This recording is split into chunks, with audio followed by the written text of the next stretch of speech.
दिन हफ्तों में और हफ्ते महीनों में ढलते गए। महरुख और हारिस के दरमियान ताल्लुक़ और गहरे ताल्लुक़ की शक्ल इख्तियार कर चुका था। महरुख की महंगी गाड़ी अब रोज़ाना शाम के वक्त दी ओल्ड कैफ़े के बाहर खड़ी नज़र आती।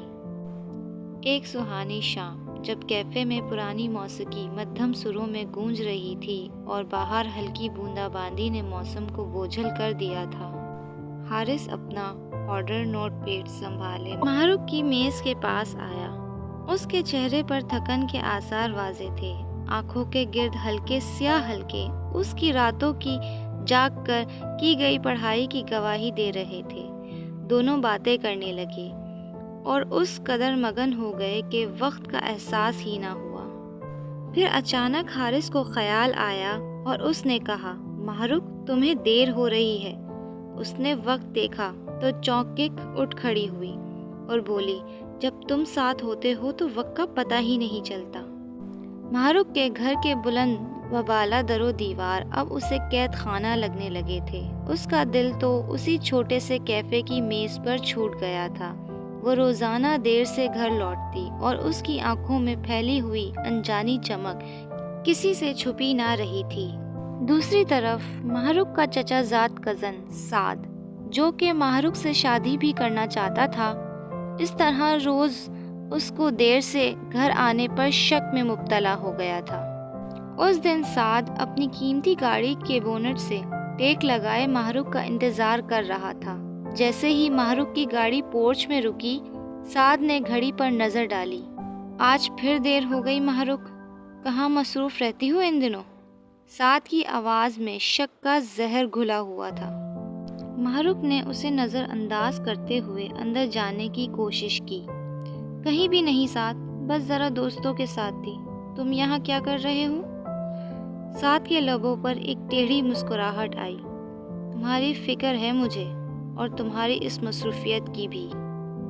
अगले दिन जब महरुख अपनी गाड़ी लेकर निकली तो उसे खबर न थी कि एक काली शीशों वाली गाड़ी साए की तरह उसके पीछा कर रही है।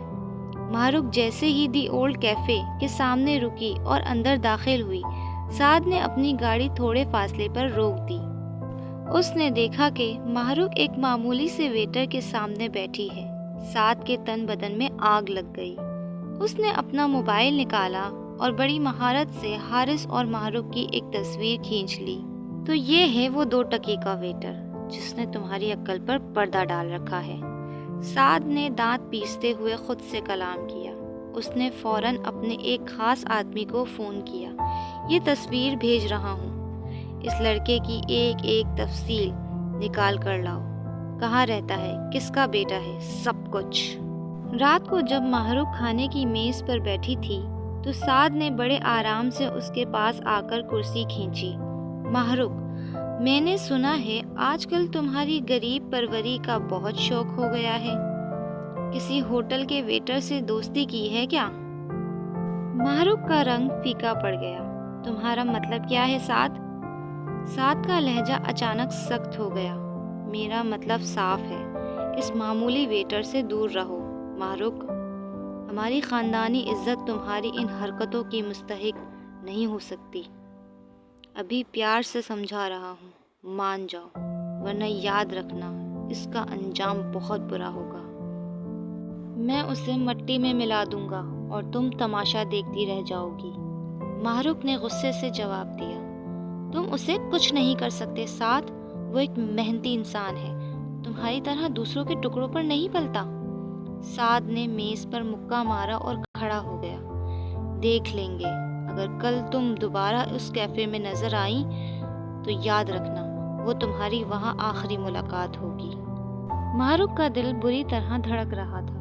वो जानती थी कि साद कितना खतरनाक हो सकता है, मगर उसकी मोहब्बत उसे डरने नहीं दे रही थी। दूसरी तरफ हारिस, जो अपने हॉस्टल के कमरे में किताब खोलकर बैठा था, उसे क्या खबर थी कि मौत का एक साया उसके ताक़ुब में निकल चुका है।